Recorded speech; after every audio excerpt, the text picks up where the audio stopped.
it feels insane. I grew up in a little town in Merseyside, and I was obsessed with Broadway. And you convince yourself that these things don't happen to people like you. You just do. It's too far away. Even geographically, it is too far away.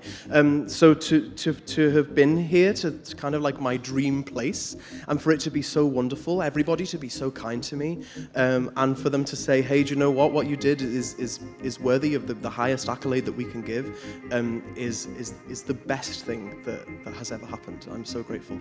So my Nanny Joan is my grandmother, my maternal grandmother, and she was my favorite person in the whole world, and she was like my biggest supporter, and kind of is the reason that I decided to pursue acting. It made her so happy that I thought I'd better do it. And I have a terrible thing that when a good thing happens, sometimes I think, oh, what's the point? She's not here. This is the best possible thing that could happen, but my goodness, wouldn't it have been so much better if I could tell Nanny Joan that I have this in my hand.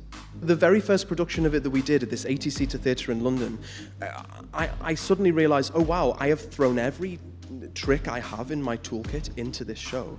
Every little thing I can do, every accent I'm really good at, I threw into the show, and they let me do it. And yeah, I realised, oh wow, I need to do everything I can to keep this role as specific to me as possible, so they don't cast a celebrity in it when it gets to the West End. So yeah, it truly is my entire toolkit.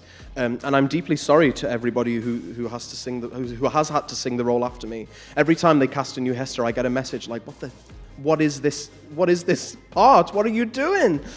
So yeah, it's nice to be able to showcase everything I have to give. The new diorama, I only knew of it because I was joining the production and I was doing Mincemeat. I really firmly believe I owe David Byrne my career, possibly. That man is just a visionary. I didn't have an agent when we did the first run of Mincemeat, and he personally advocated for me and called agencies in his free time to say, hey, there's this guy doing this thing and you've got to come and see him do it. Nobody came, but he still did that, and I'm so grateful for him for that. And the Southwark Playhouse, these places are like little schools for wayward girls, where you go and you figure out the show and you cut your teeth, and then producers are starting to pick up on that and give these shows bigger spaces and longer runs, and I'm so grateful for that. Long may it continue. I think London has a very, very good tradition and channel to be able to support new work, and it's become a bit of a trend, and I hope it stays trendy.